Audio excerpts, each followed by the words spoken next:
Finally, matunaw na gyud ang bukol sa akong liog dinhi sa The Medical City sa Pasig. Radio frequency microwave ablation. Effective ba ka ha? Ako ra isa ni ato hospital wala ko'y companion. So 4:30 ko ni mata, wala ko na mahaw, naligo lang ko. Kanindot man gud ani na procedure is no need na preparation like fasting. Unlike sa open wound na operation is daghan kay preparation before mo ato sa hospital. Night before is gitawagan ko ni doktor na dapat 6:30 gi-remind ko niya na anak ko dito. Og maong nanawag po siya kay gisure po niya kung mudayon ba ko or dili. Niya kay maumag yun ni akong main goal nga nung na ako dali sa Manila para mag-cure ning bukol sa akong liog. Marati to Pasig is medyo layo gyud, distansya gid kaayo.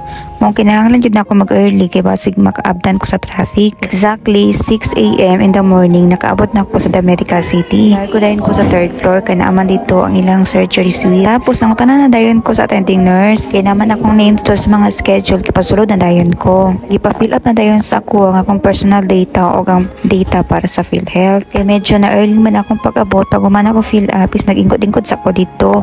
Dagan man dahil pasyente sa sulod nga waiting now for surgery. While nag-ingkod ko is nagsige ra jud ko kampo. Although naingon man sa doktor nga dali ra kaayo na procedure o bisag kung sa akong buhaton after sa procedure is pwede. Back to normal tanan, mga ginabuhat na ako or unsa na mga activity. Ada ko'y trabaho, okay ra daw, pwede daw ko mag-back to work. Nag-ingkod-ingkod ko dito, ihatag na sa kuha nga akong lab gown. Kaya tawag ani surgery gown, patawag ani. Instruction sa nurse ako ay subo tanan. Bra, panty, kung naapod kay mga alahas is tanggalon. Kung naapod kay postiso is tanggalon pod ang imong postiso. Kung naapod ni sila dili dressing room nga pwede nimo ibilin imong mga sanina or sapatos. Naapod sila yung nakabutang na hanger. 6 AM ko ni abot sa feeling na ako ang pinaka-early. Tapos pagtanaw na ako daga naman dai mga sapatos ug mga sanina na nakahanger diri sa room. Transition sa takadali. O diba nakailis na si Inday, feeling excited pero ang tinuod ikulbaan naman di ay. Kay naaman ko'y dalang bag dito na ako ibutang akong hinubo. Unya pag-abot na ako balik sa sulod, ginan ko sa nurse nga ibutang sa ilang locker. Kung ako ibilin sa dressing room kaya na amang good kwarta. Unya mo ba itong pambayad na ako sa hospital unsa na lang ka kumawala. Pagbalik na ako sa sulod, gisuotan ako nila og hairnet unya mask. Nag-ingkod ko sa sulod og nakuwat para tawagon ko para sa operation.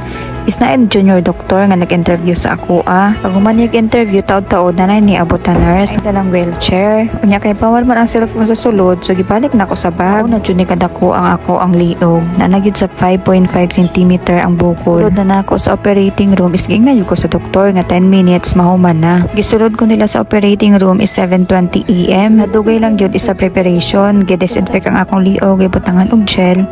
Unya gihabulan ko, gibutangan og warmer. Bulan og towel ang akong nawong. Unya ang unlan naa sa akong liog. Katong naka-plaster na ko, gi-injika na ko nila og anesthesia. Paminaw na ako naa sa 5 ka anesthesia ang giturok sa ako First tusok, medyo sakit pero ang next ana is dili na. Sa last na gitusok is katunang dagom na musunog sa bukol. Gi-perform ni doc ang operation is dapat ang akong paginhawa is naara sa baba magangako. Instructionan pud ko ni doc na every time na maglunok ko or magubo, pwede na ako i-raise akong hand para mag-stop si doc sa operation. Dahil nag-perform si doc sa ablation, ang na-feel na ako, dili magid kayo siya sakit. Pero madungog lang yun na ako nga ginasunog sa sulod. Ang mga balon sa sulod nga nang gi-pop up. Tinuod jud after 10 minutes na humanagid si doktor. Mga pila ka minuto wala pa ko nila ginapatindog. Kaya nga akong paminaw manggod is mura kong malipong. Ingkod na ako, dito na ako na feel nga sakit akong tangkugo, sakit akong ulo na mura kong kasukaon. Lalayan na pud ko sa nurse kaya pasakay sa wheelchair o niya gidala ko niya sa waiting area. Tapos gihatan na po niya akong bag para mag-ilis na ko. After na ako ilis, nipali ko sa waiting area. Mao to gihatag na sa nurse ako ang next schedule na ko ug ang reseta. Ang reseta is pain reliever and tawon. Follow-up check-up na ako is karong August 5 pero ingon si doktor nga kung okay na daw ko pwede daw ko mo chat sa iya sa Viber na dili na ko mo adto. Uli naman ko sa agusan ayingon si doktor if ever na manek ultrasound ko ang result daw sa Viber na lang niya na ako isend. Kay wala man ko'y kaubon og pila ka minuto ra pa ingkod na ako dito is mura ra magyapon kong malipong. Mao to nag-decide ko nga maulit na lang ko og dili na ko mag-relax sa dorm. Palit na lang na ako ang reseta og nag-book na ko og angkas. Exactly 10 AM is nakauli na ko sa dorm. Napalit na lang kog sinigang na bangus para pamahaw na ako.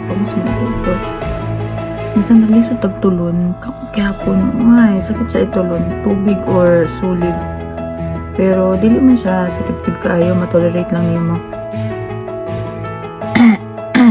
Masakit nga ni ubo. Yung sakit yun siya. Bunam ko yung nagbara sulod pero normal na daw ni. And that's it. Thank you. After na kong kaon, nanghugas pa ko sa akong mga kinanaan o niya nang hinlo diri sa dorm. Nanilig-nilig giragod.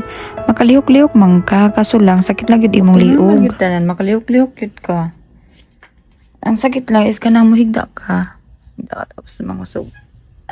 Ang kusog, mangusog ka. Masakit po diri. Tapos, ngita kag posisyon nga dili sakit imong liog. Ang sakit mo ko na ako kaning diri sa likod sa akong liog. Diri sa akong tangkugo ba. Ighigda. Position sa pikas. Sakit tapos mag-change position. Ay, sakit ilihok. Pag nakahigda. Pag nakatindog ka, okay raman. Pagkaugma is nag-order ang akong igaga og Jollibee para pamahaw namo sa akong gipaapil is burger steak lang para humok lang pag-usap na ako. Ingon po sa doktor before ni mo gamay is malagom sa ani og mohubag. Og tinuod jud ay grabe na jud kahubag ang akong liog. Gihilanta na pagyud ko ani pero wala ko nag-inom og paracetamol. Ang pain reliever akong giinom kay base mag-conflict ba. Bisag niingon ang doktor na back to normal ang tanan pero dili mapud ka makalihok-lihok kay sakit imong liog ug kani po na operation indot jud na kay kauban sa balay. Para maghigda ka mag-change position na ay tigbalhin sa imong unla na ay tig-adjust. Kay kung mabakod manggod ka, ma-feel yun nimo ang sakit sa imong liog.